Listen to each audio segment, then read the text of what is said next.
Capítulo 9. Arquitetura. Dada a feiura em que se transformaram vastas porções do mundo moderno, poderíamos perguntar se de fato há importância na aparência das coisas ao redor, se o design de torres de escritórios, fábricas, depósitos e docas merece a consideração de alguém que não seja quem diretamente possui ou utiliza essas estruturas. A resposta implícita deve ser não. Com certeza é tolo, pretensioso e, no fim das contas, perigoso ser muito sensível a seja lá o que esteja diante dos olhos. De outro modo, acabaríamos infelizes na maior parte do tempo. No que diz respeito à lei, os empreendimentos imobiliários são apenas mais um ramo da iniciativa privada. O que conta é quem tem a propriedade de um pedaço de terra, e não quem é obrigado a olhar e, depois, sofrer com o que foi construído ali. O sistema legal não está equipado para reconhecer as sensibilidades dos transeuntes. Reclamar que uma torre ou um motel ofende os olhos não é uma categoria de sofrimento que os arquitetos contemporâneos têm a capacidade de respeitar ou atender. Em sua tolerância a paisagens que em geral não nos deixam opção senão olhar para os pés,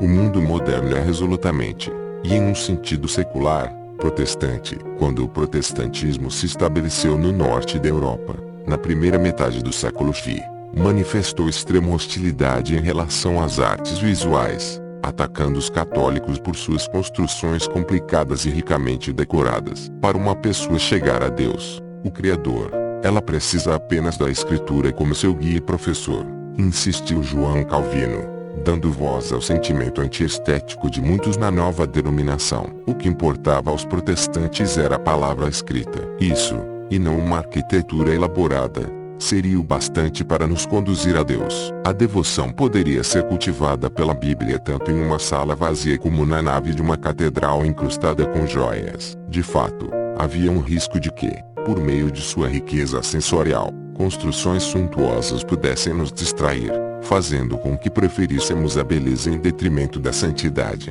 Não foi coincidência que os reformadores protestantes tenham comandado repetidos incidentes de profanação estética, nos quais estátuas eram quebradas, quadros eram queimados e anjos de alabastro brutalmente separados de suas asas. Enquanto isso, esses mesmos reformadores relegavam seus próprios arquitetos ao design de hangares sóbrios e simples que pudessem abrigar da chuva os integrantes de uma congregação enquanto liam a Bíblia e que não os deixariam se distrair com quaisquer pensamentos a respeito da construção em que estavam. Não passou muito tempo até o catolicismo ser provocado a dar uma resposta. Em seguida ao Concílio de Trento, em 1563, o papado emitiu um decreto insistindo que, contrariamente às impias sugestões dos protestantes, catedrais, esculturas e pinturas, na realidade, integravam a tarefa de assegurar que o povo pudesse ser instruído e confirmado no hábito de lembrar e ocupar a mente de forma contínua com os artigos da fé. Longe de ser um desvio,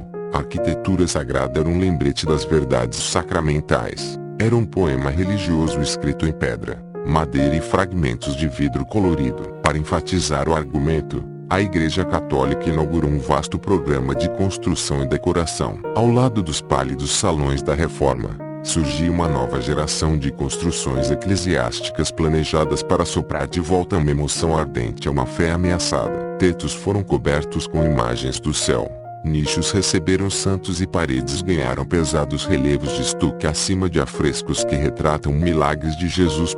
Para adquirir uma noção do golfo estético aberto entre os dois ramos do cristianismo, precisamos apenas comparar a sobriedade da mais antiga capela protestante existente, no Castelo Artenfels, em Torgau, Alemanha, 1544, com os êxtases do vão da nave e o triunfo do nome de Jesus, da Chiesa a Deus Jesus com acento grave, 1584, em Roma.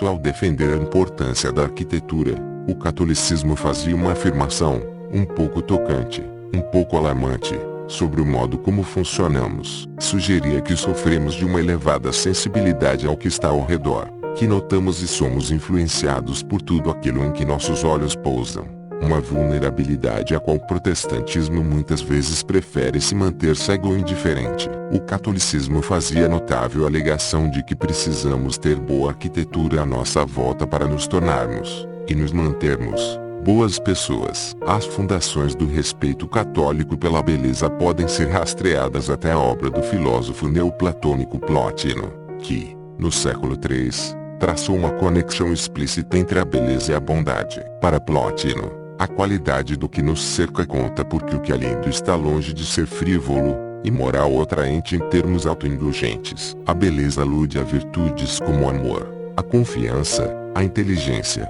a delicadeza e a justiça, e pode nos lembrar delas.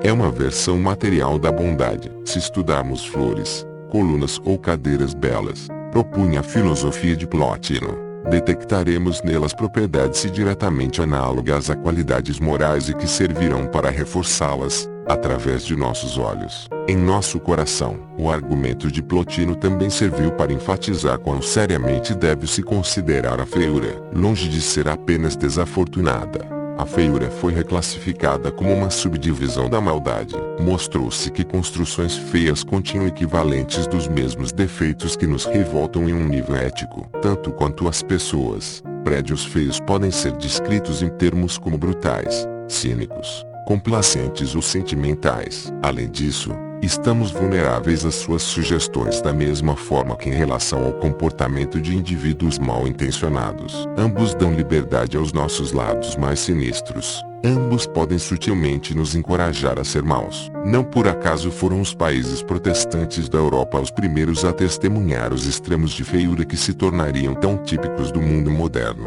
Manchester, Leeds e outras cidades semelhantes sujeitaram seus habitantes a graus de monstruosidade até então sem paralelo, como se estivessem testando ao máximo a alegação de João Calvino de que a arquitetura e a arte não têm papel algum a desempenhar na condição de nossa alma e que uma vida religiosa pode, portanto, desenvolver-se de maneira satisfatória em um porão miserável com vista para uma mina de carvão, desde que haja uma Bíblia à mão. Essa ideologia não ficou sem contestação. E o catolicismo mais uma vez teve participação na oposição. Quando o arquiteto do século XIX Augustus Pugin, um católico devoto, examinou as novas paisagens da Inglaterra industrial, atacou-as não apenas pela aparência, mas por seu poder de destruir o espírito humano. Em duas ilustrações contrastantes, ele mostrou uma típica cidade inglesa, primeiro como a imaginou ser no século XV, sob o esteticamente sensível regime católico,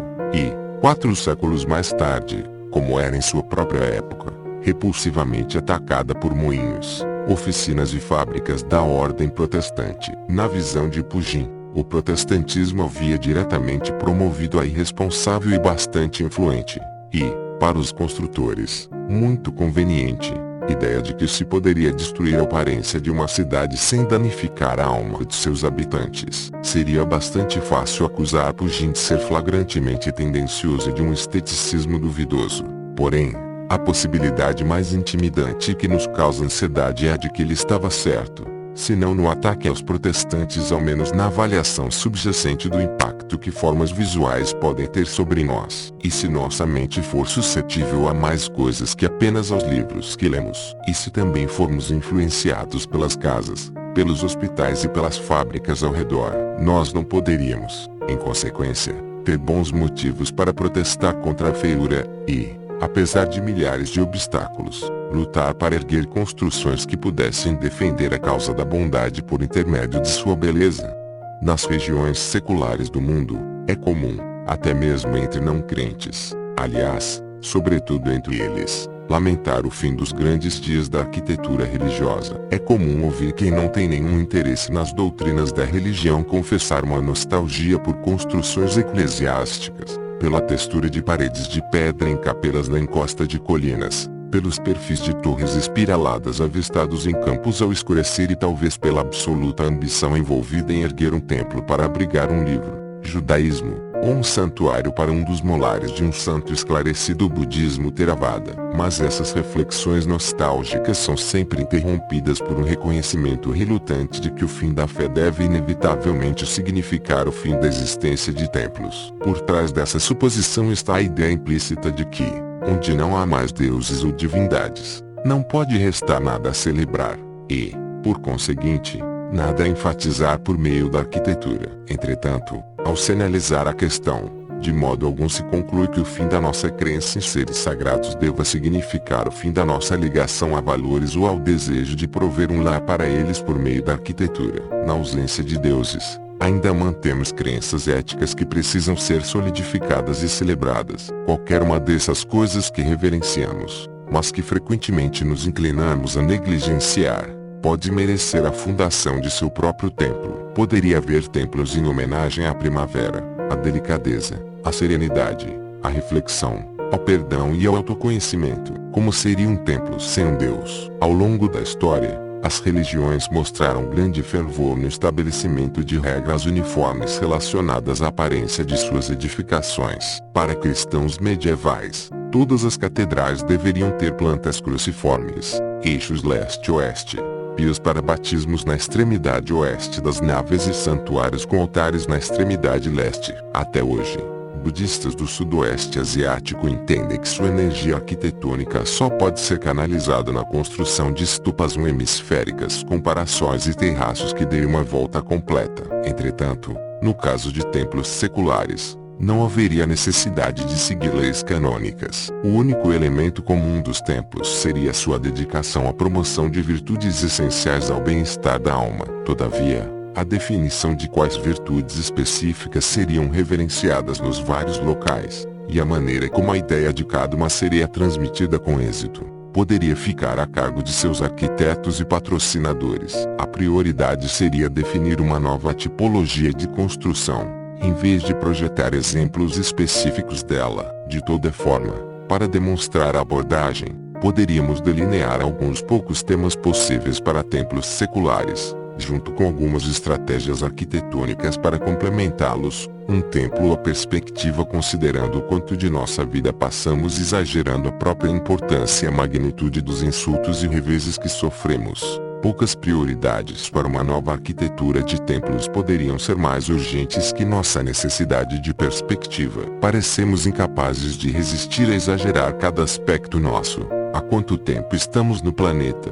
A importância daquilo que conquistamos. Quão raros e injustos são nossos fracassos profissionais. Como nossos relacionamentos estão cheios de mal-entendidos. Quão profundos são nossos sofrimentos. O melodrama está sempre na ordem do dia. A arquitetura religiosa pode desempenhar uma função crucial em relação a esse egoísmo. No fim das contas, tão doloroso quanto equivocado, devido à sua capacidade de ajustar as impressões acerca de nosso tamanho físico, e, por conseguinte, também psicológico, ao trabalhar com dimensões, materiais, sons e fontes de iluminação. Em certas catedrais vastas ou construídas a partir de pedras enormes e de aparência antiga, ou em outras, escuras, em que há um único raio de luz penetrando por uma abertura distante ou um silêncio que somente é quebrado pelo ocasional som de água pingando de uma grande altura até um reservatório profundo, podemos sentir que estamos sendo introduzidos, com incomum e sedutora graça, a um senso não desagradável da própria insignificância. Ser obrigado a se sentir pequeno é uma dolorosa realidade diária da experiência humana, mas ser levado a se sentir pequeno por algo poderoso, nobre, consumado e inteligente equivale a ter sabedoria oferecida junto com um pouco de prazer. Há igrejas que podem nos induzir a abdicar do egoísmo sem impor qualquer humilhação. Nelas, podemos deixar de lado as preocupações comuns e enfrentar, de uma maneira que jamais ousamos fazer quando sob fogo direto de outros humanos, nossa própria nulidade e mediocridade. Podemos nos examinar como se estivéssemos à distância, não mais ofendidos pelas feridas infligidas à autoestima, nos sentindo, de uma maneira nova, indiferentes ao destino derradeiro, generosos em relação ao universo e de mente aberta para seu curso. Tais sentimentos podem nos visitar também em construções não eclesiásticas. Em uma imensa e estreita torre com paredes de madeira enegrecida, em uma sala de concreto com 5 níveis de subsolo ou em um cômodo coberto com pedras que exibem as marcas fossilizadas de minúsculas amonites que fizeram parte da vida nas águas tropicais da Laurência, a Groenlândia e o leste da América do Norte dos dias de hoje. Durante a Era Paleozoica, cerca de 300 milhões de anos antes de nosso primeiro ancestral reconhecível ter a capacidade de ficar de pé ou construir uma canoa. Um novo templo ou perspectiva poderia acabar mexendo com algumas das mesmas ideias que são exploradas em museus de ciência e observatórios. Poderia haver itens de interesse paleontológico e geológico nas paredes, e instrumentos astronômicos no teto e no telhado. Porém, existiriam distinções importantes entre esses dois tipos de instituição quanto à ambição. Como um museu de ciência, um templo ou perspectiva teria o objetivo de nos guiar rumo a uma consciência, sempre sob ameaça na vida cotidiana, da escala, da idade e da complexidade do universo. Mas, diferentemente de um museu de ciência, não se daria o trabalho de fingir que o propósito do exercício é nos dar uma base para a educação científica. No fim, não importaria muito se os visitantes dominassem as diferenças entre, digamos, os períodos Triássico e Cambriano, cujas explicações detalhadas são oferecidas com grande frequência por curadores de museus e, de maneira geral, acabam esquecidas pela maior parte do público quando esse chega ao estacionamento. A alternativa seria um tratamento não aprofundado da ciência e uma apresentação com o objetivo de despertar admiração, e não em nome da promoção do conhecimento. Um uso da ciência motivado por sua capacidade terapêutica e de oferecer perspectiva, indo por seu valor factual. Um templo à reflexão. Um dos desastres inesperados da era moderna é que o novo e sem precedentes acesso à informação veio à custa da capacidade de nos concentrarmos em mais coisas. O pensamento profundo e imersivo que produziu muitas das mais importantes conquistas da civilização passou a sofrer um ataque inédito. Quase nunca estamos longe de uma máquina que nos garanta uma hipnótica e libidinosa fuga da realidade. Os sentimentos e pensamentos que deixamos de experimentar enquanto olhamos para telas ficam livres para encontrar sua vingança em espasmos e na cada vez menor capacidade de cair no sono quando deveríamos. Como somos atraídos na arquitetura por estilos que parecem possuir algumas das qualidades que nos faltam. Não surpreende nossa pronta sedução por espaços purificados e livres de distração, nos quais os estímulos foram reduzidos a um mínimo. Lugares, talvez, preparados cuidadosamente para que a vista inclua algumas rochas, galhos de uma árvore ou um pedaço de céu, nos quais as paredes são sólidas, os materiais, resistentes, e o único som a se ouvir é o de vento ou água correndo. Um templo à reflexão daria estrutura e legitimidade a momentos de isolamento. Seria um espaço simples, com pouco mais que um ou dois bancos, uma vista e uma sugestão para que os visitantes se ponham a pensar em alguns dos temas problemáticos que têm evitado por meio de suas atividades cotidianas. Existe uma relação diabolicamente direta entre a importância de uma ideia e quão nervosos ficamos com a perspectiva de termos de pensar nela. Podemos ficar certos de que temos algo especialmente crucial com que lidar quando a própria noção de estar sozinho se torna intolerável. Por esse motivo, as religiões sempre foram enfáticas em recomendar a seus seguidores que observassem períodos de isolamento, por mais desconforto que eles a princípio possam provocar. Um moderno templo à reflexão seguiria essa filosofia, criando condições tranquilizadoras e ideais para a contemplação, permitindo que esperemos por aquelas raras inspirações das quais depende um bem-sucedido curso de nossa vida, mas que em geral cruzam nossa mente distraída de maneira ocasional e arisca. Como servos tímidos, um templo para o Genius Loci entre as características mais intrigantes da religião romana imperial estava, além de dar apoio ao culto a deuses cosmopolitas, como Juno e Marte, cujos templos podiam ser encontrados por todo o império, da muralha de Adriano às margens do Eufrates, permitir a reverência a uma gama de deidades locais, cujas personalidades refletiam o caráter topográfico ou cultural das regiões nativas. Esses espíritos protetores, conhecidos como Genii e Locorum, ganhavam templos próprios e desenvolviam a reputação, que às vezes atraíam viajantes de longe, de ter a capacidade de curar uma variedade de enfermidades da mente e do corpo. Acreditava-se que os espíritos do litoral ao sul de Nápoles, por exemplo, eram particularmente adequados para a eliminação da melancolia, enquanto o Genius Loci de Colonia Iulia e Costris atual Nyon, na costa do Lago Lemano, supostamente teria um talento especial para consolar aqueles oprimidos pelos caprichos da vida política e comercial, como tantas outras coisas que parecem delicadas a respeito da religião romana. A tradição do Genius Loci foi absorvida pelo cristianismo, que estabeleceu conexões comparáveis entre localidades específicas e seus poderes curativos, embora tenha preferido falar sobre santuários, em vez de templos, e sobre santos, no lugar de espíritos. O mapa da Europa medieval era pontilhado por lugares sagrados, muitos deles construídos sobre fundações romanas, prometendo conceder o alívio das dores físicas e mentais dos fiéis pelo contato com partes variadas de santos cristãos mortos. Crentes com problemas dentários dolorosos, por exemplo, viajavam para a Basílica de São Lourenço, em Roma, onde podiam tocar os ossos do braço de Santa Apolônia, a padroeira dos dentes. Esposas infelizes iam a Umbria para visitar o santuário de Santa Rita de Cássia, padroeira dos problemas conjugais. Soldados que desejavam reunir coragem antes das batalhas podiam comungar com os ossos de Santa Fé, mantidos em um relicário banhado a ouro na abadia de Conques, no sudoeste da França. Mulheres com dificuldade para amamentar encontravam conforto no santuário do Sagrado Leite de Peito, em Chartres. E aqueles com fobias de raios eram recomendados à cidade alemã de Bad Münstereifel, onde podiam tocar nas relíquias de São Donato, conhecido por aliviar temores de fogos e explosões.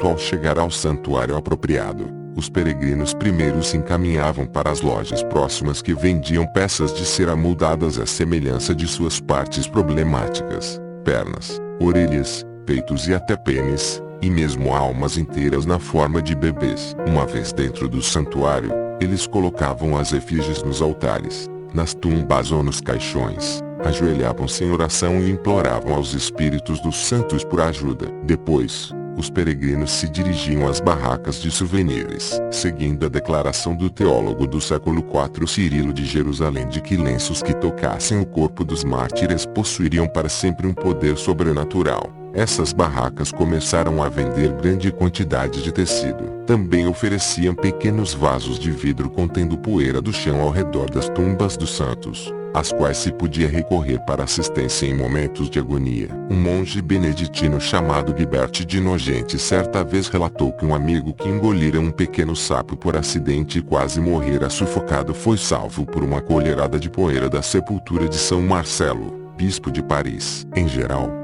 os visitantes eram convidados a comprar distintivos de chumbo finamente esculpidos com o rosto do santo cujas relíquias estavam visitando. Diziam que o chapéu de Luís XI da França, que visitara todos os principais santuários do país, era cheio de imagens que ele beijava sempre que chegavam notícias, boas ou más. Embora poucos de nós hoje andem 100 quilômetros em busca de ajuda contra um pavor de raios, ainda assim viajar permanece no centro de muitas ideias seculares de realização. Nossas viagens mantêm um papel na fixação de transições interiores importantes. Embora possamos chamá-los de valiosos, em vez de sagrados, há lugares que por seu afastamento, sua solidão, sua beleza ou sua riqueza cultural mantêm a capacidade de aliviar nossas feridas. Infelizmente, somos desprovidos de quaisquer mecanismos ou métodos confiáveis para identificar essas localidades raras e curativas. Mais uma vez, como acontece com frequência quando se trata de necessidades emocionais no mundo secular, sentimos falta da estrutura outrora fornecida pelas religiões. Agentes de viagem se veem responsáveis apenas pela administração de questões logísticas, fazendo reservas em voos, negociando descontos em passagens aéreas e em quartos de hotéis, e pouco se esforçam para ajudar os clientes a encontrar destinos que possam trazer benefícios dirigidos aos seus selves interiores. Precisamos de agentes de viagem astutos em termos psicanalíticos, que possam examinar com cuidado nossas deficiências e nos colocar em contato com partes do mundo que teriam o poder de nos remediar. Agentes que nos mandariam em viagens para nos conectarmos com aquelas qualidades que estimamos mas que não podemos gerar em quantidade suficiente em casa. Também sofremos com a falta de santuários. Tendo chegado aos nossos destinos, raras vezes sabemos o que fazer. Perambulamos em busca de um centro. Desejamos um cadinho plausível de significado, algum lugar, qualquer lugar para ir a fim de que possamos tocar a essência do gênios doce. Porém, na ausência de alternativas, em geral circulamos de maneira desanimada por um museu, envergonhados de nós mesmos por conta do desejo de voltar para o hotel e deitar. Quão mais terapêuticas nossas jornadas talvez fossem se pudessem incluir uma visita a um santuário ou templo local secular, uma obra de arquitetura que definiria e concentraria as qualidades do cenário circundante. Dentro dele, poderíamos depositar versões em cera de nossas ansiedades e maturidades, tentando assim formalizar o propósito da viagem, enquanto do lado de fora, em uma fileira de pequenos espaços comerciais, artistas talentosos venderiam representações inspiradoras dos poderes transformadores do lugar. Um desses santuários poderia ser dedicado à energia de uma capital, outro à purificadora calma da tundra deserta, e um terceiro às promessas do sol tropical. Esses templos ofereceriam lares para os de outro modo elusivos Geni e Locorum e, juntos, nos ensinariam a pensar as viagens como um meio de cura existencial, e não apenas como mera fonte de diversão ou de relaxamento. Não há necessidade de catalogar aqui todos os temas que uma nova geração de templo poderia adotar. No fim, há espaço no mundo para tantos diferentes tipos de templos quantas são as variedades de necessidades. O ponto é apenas argumentar que deveríamos reviver e manter os objetivos subjacentes da arquitetura religiosa, com a expressão desses objetivos por meio de templos seculares planejados para promover emoções importantes e temas abstratos, em vez de recorrer a santuários sagrados dedicados a divindades personificadas. Assim como as torres espiraladas no horizonte das cidades cristãs medievais, esses templos funcionariam como lembretes das nossas esperanças. Eles variariam em seus estilos, suas dimensões e suas formas. Poderiam ir de cabanas a hangares, ser feitos de pneus reciclados ou azulejos de ouro, ficar dependurados nas laterais de prédios de escritórios ou enterrados em grutas iluminadas sob as ruas, mas também estariam ligados pela antiga aspiração da arquitetura sagrada, nos colocar durante algum tempo em um espaço tridimensional estruturado a fim de educar e reequilibrar nossa alma.